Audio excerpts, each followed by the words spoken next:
WeOmaha News on KPAO. Hello, welcome to WeOmaha News. My name is Deshaun Cunningham. And I'm Kitrin Zeichel. WeOmaha News is a new magazine show. We're going to cover topics that are important to us that sometimes don't get covered in depth by the local news shows. Tonight, our first episode is on gentrification. Gentrification is the process where neighborhoods are improved with either residential improvements or commercial improvements, new homes or new businesses. Many see these new businesses as a positive, but what many don't see is the negative side of gentrification, which comes with higher prices, higher cost of living, higher rents, and displaces many people in the current area. To learn more about gentrification and the tools of gentrification, such as tax increment financing, we talked with Jack Dunn of Policy Research Innovation in Omaha. Jack has written extensively on the use of tax increment financing and what it means for not just taxpayers, but how this affects residents in their neighborhoods already. Take a look. My name is Jack Dunn, and I am a researcher with Policy Research and Innovation, a policy and analysis nonprofit that works on local issues having to do with Omaha in particular and Nebraska in general.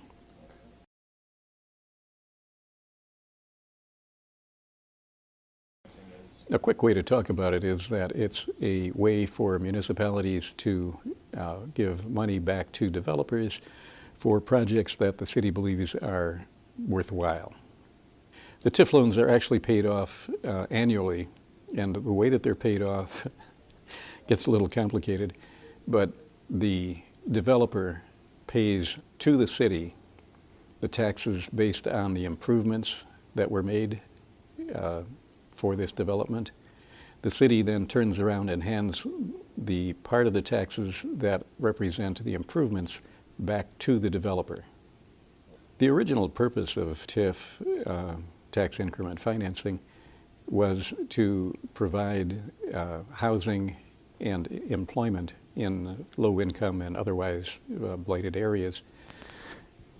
That worked for a few years. After a while, developers began to realize that they could use this legislation for their own purposes and have essentially jumped on it. Although I have to admit that it's also part of the city's policy that Omaha, as a political entity, wants to bring in what they call millennials or the creative class, or some people call the professional managerial class, into downtown Omaha and other areas, but especially into downtown Omaha.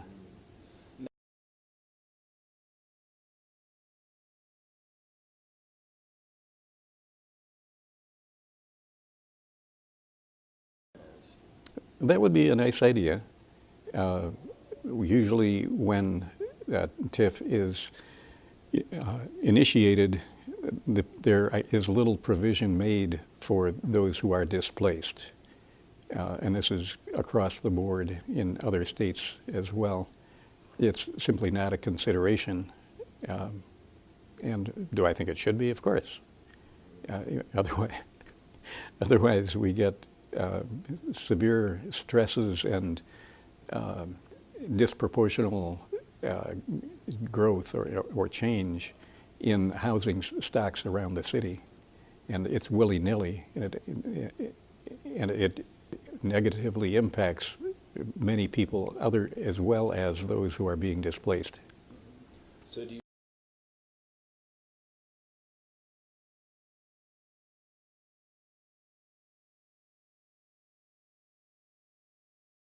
commercial development? It would be good if that were part of the state legislation, actually. And what's the difference with state legislation versus a municipal ordinance as it would affect TIF? TIF exists solely because of state legislation. The only factor that involves the city is that the city makes use of that state legislation to go ahead with a TIF project. What did developers do before the introduction of TIF? Were there any state mechanisms in place, or was it just private developer funding? To my knowledge, it was private developer funding. They actually had to take risks. Although I should point out that even some projects that are planning to rely on TIF never get off the ground. But certainly having that added, whatever it is, a couple of $100,000, a couple of $1 million to help the project makes it much easier and reduces the risk substantially. As a matter of fact, in many cases, what's happening is that the tax increment financing is simply a way to increase the profit of the developer. In other words, the developer is already pretty certain that they can make money on market rate housing or whatever it happens to be, but they're not satisfied with a low rate of profit. They want a better rate of profit.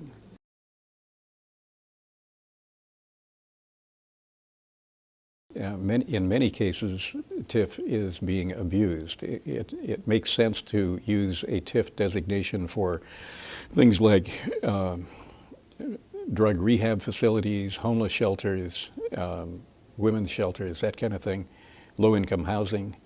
It's less clear that it makes any sense whatsoever for market rate housing. And as a matter of fact, if you read most of the authorities that have written in this area and analysts, they will say that providing TIF for market rate housing is absurd.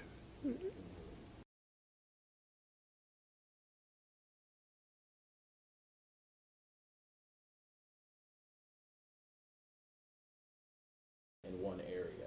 Oh, absolutely.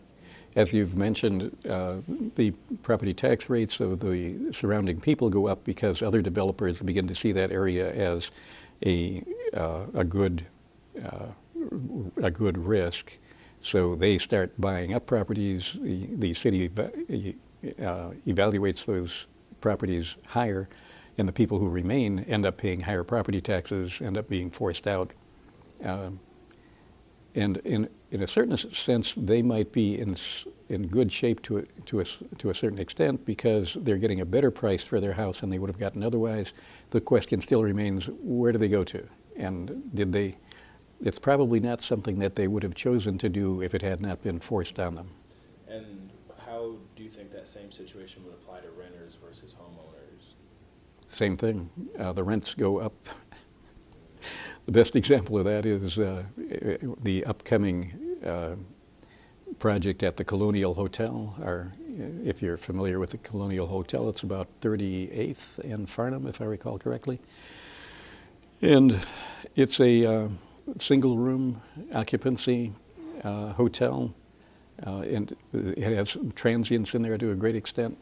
And I shouldn't say that it has low income people there because many have been there for quite a while.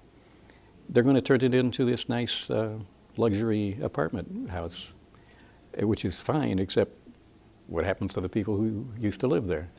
Final question is, do you think TIF should be reformed in its usage or abandoned? I think there is a use for TIF, as I said earlier. There are good, worthwhile projects that could use some assistance from the state, and this is one way to do it. However, I also believe that the city could, dare I use the term profitably, take a look at what they're turning the city into and what the impacts are of the policies that they have in place. Right now it's turning into a quite nice area that the downtown Omaha, the area of downtown Omaha is turning into a quite nice area with a lot of upper income people living in luxury condos and expensive apartments with a lot of entertainment, a lot of restaurants that are either being driven out of business or are raising their prices. And in the surrounding areas, people are being relocated, dislocated, shoved out willy-nilly, being forced to find some place to live. This is the kind of thing that's happening, and it's happening to people who have few resources and have little resilience because they have little income. And no one is happy about it except the developers and possibly the people who live in the luxury condos. Our next interview was with Chris Jerram. Chris represents District 3 on the City Council. District 3 runs from the river all the way out to 72nd Street, and there is a lot of development going on in that corridor. Chris spoke to us about some particular projects, and he also addressed the difficulty of financing housing for lower income residents. We're with Chris Jerram, Omaha City Councilman. Now, your district is District 3, and that goes all the way from the river to about 72nd and Dodge area. There's been a lot of development in that corridor. Now, describe for the viewers some of the development that's going on in that area and what they can expect to see in the future. Well, the development observation is 100% spot on. It starts in Little Italy, in the southeast corner, Grace University, the 10th Street corridor. There's been some row houses built over there. There's been the CO2 Nancy Mammal development where at 10th and Worthington, it's very, I would say, a luxury apartment building, to some smaller spaces in the 9s in Little Italy. And there's more coming there, more row houses on 10th Street. You get into the downtown corridor itself, there's been some stuff in and around the old market. There was the Hyatt Place Hotel a few years ago, most recently 13th and Jones. There's been the Barker Building. There's been on 22nd and Douglas, that project, the Highline Building, the Wire Building at 19th and Dodge, the old Farm Credit Building at 19th and Douglas. So there's been literally developments in the downtown and Old Market area in the hundreds. In like the Wire Building is the old Northwestern Bell Building where the phone company had their offices, and there's probably 200 to 300 units in there. The Highline Building has over 200 units as well. You go west into Exarban Village area, there's a lot going on there. There's the UNO Arena, there's Packed Life, headquarters, there's a new hotel coming. There was just another hotel built there. So yeah, pretty much every part of the district. Blackstone has been huge. There's new stuff going on there between 36th and 42nd, Farnham and Harney. There's a new bank coming in there. So yeah, there's a lot going on. All right. Now, when you meet with constituents, what are some of their top concerns for the district itself in District 3? Well, the district's not immune to other concerns for people who live in other districts, and number one thing you hear a lot about is public safety, crime. People want to know all the time what's going on in crime. When I attend neighborhood meetings and I'm just a speaker on a normal topic, you might have 30 or 40 people there. If they advertise it as a crime update, you'll have 80, 90 people show up. They're very interested in that. Economic development is a big thing. In terms of areas like the Ford Birth site, Leavenworth Quarter, while there's great excitement about development, there's a term called pushing people out in terms of trying to preserve affordable housing for people who are, we call working, and people who are, don't make as much as some other people who can't afford market rate rents. So in development perspective, the concern would be, hey, can we balance some of this out and make sure there's plenty of affordable housing too? And that kind of actually gets to the next question. The Colonial Hotel is one of these buildings that's been a model for low-income housing, transitional type housing. Do you feel the city has an obligation or any kind of responsibility to make sure that there are still affordable options, like things like the Colonial Hotel, that are now being turned into renovated apartments? Yeah, and you'd see another example of one that continues is the Kellogg Building at 24th and Harney, above Green Street Cycles and Mug Life Coffee. Those remain today. For how long, I don't know, but as I alluded to just a couple minutes ago, there's a need for affordable housing. It's a priority of the city. It's in our annual community development block grant funding app to make sure we do those sorts of things. The challenges with new developments for affordable housing is the financing that comes for those really makes it a disadvantageous rather than creating incentives for development, because the interest rates that are available requires at least 100 units to be built, is what developers tell me. So to find that kind of land space available in midtown or downtown at a price that's affordable to make the economics and the money work is very challenging. But there are some that are working on it, that are out there pursuing projects. We had one at 24th and Poppleton, where this old St. Anne's Church used to be. There are some affordable units that have gone up in there. So there are some shining spots among the issues that we face there. The last question, kind of going back to what you said about incentives for low-income housing. I've talked about TIF.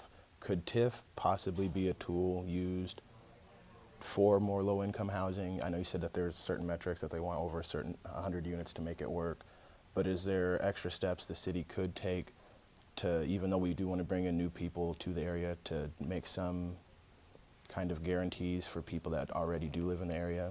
I'd have to check, Deshaun, to see if the project on 24th and Poppleton used tax increment financing at all. I think it did.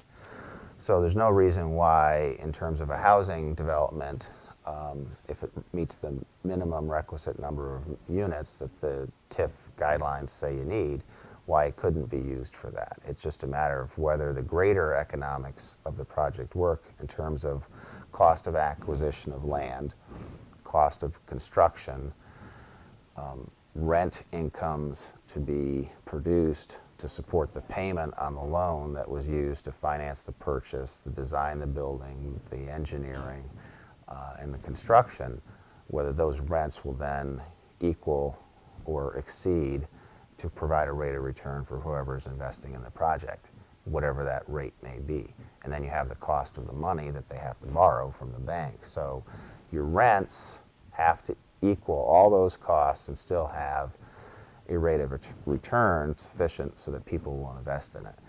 The challenge on the affordable is to get the lower interest rates that HUD or some other government type program would provide.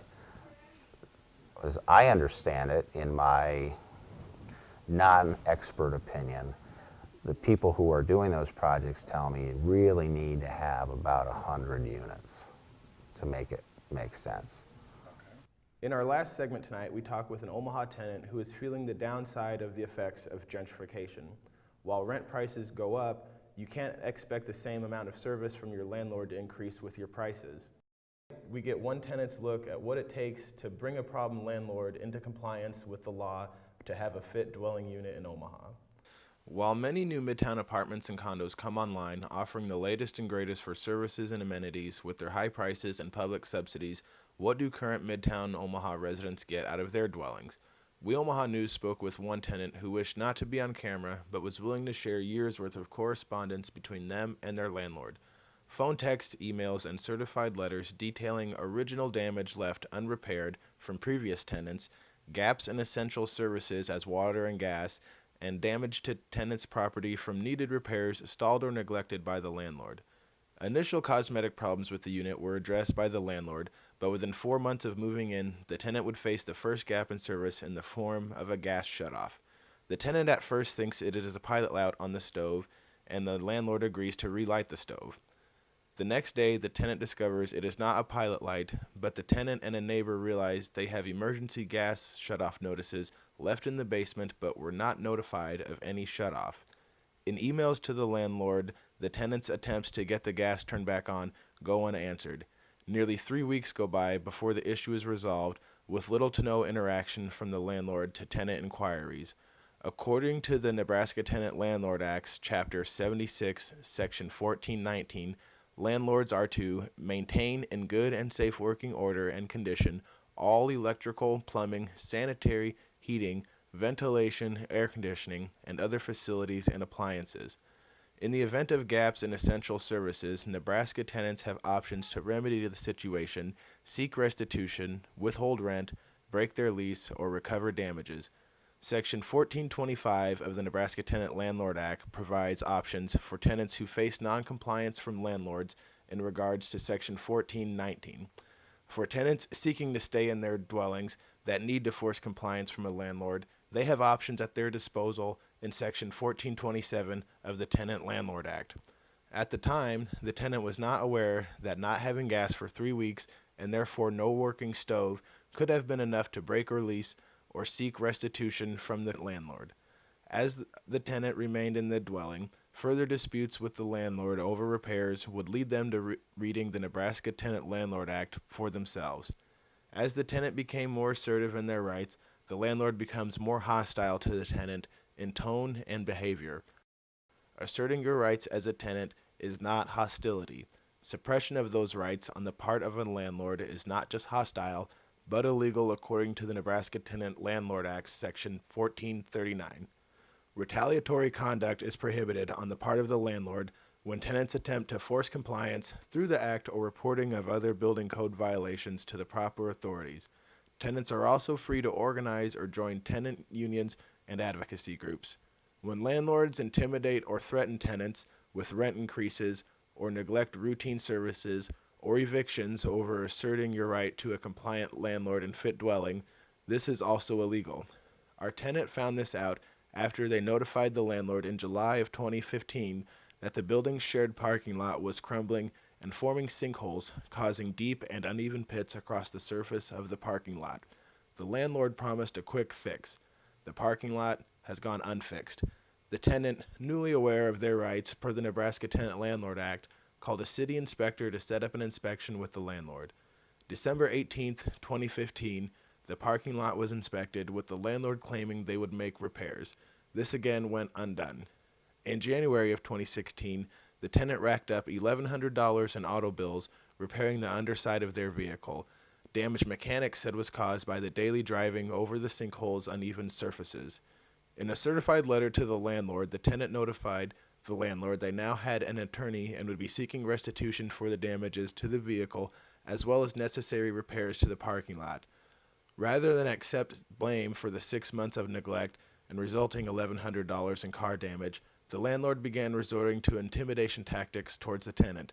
Rather than agreeing to fair compensation as allowed by the Nebraska Landlord Tenant Act, the landlord simply agrees to break the lease as fair resolution.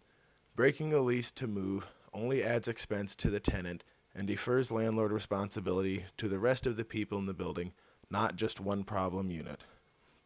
In February of 2016, the landlord notified the tenant that they planned to start showing the unit to rent beginning in March 2016. The tenant had no plans to move and communicated no plans to move to the landlord. As of this time, the tenant has joined a tenant rights advocacy group and plans to stay in their apartment. We want to thank the tenant for their contribution to the WeOmaha News. Many tenants we've talked to off camera say a fear of retaliation keeps them from coming forward, and that's what keeps these problems spiraling.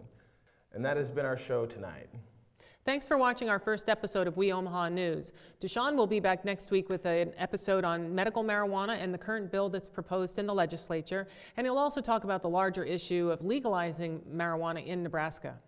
If you would like more information on the Nebraska Tenant Landlord Act or Tax Increment Financing or any of the other issues we talked about tonight, visit the WeOmaha News Facebook page for more information. For WeOmaha News, I'm Deshaun Cunningham. And I'm Kitrin Zykel. Thanks for watching. Good night.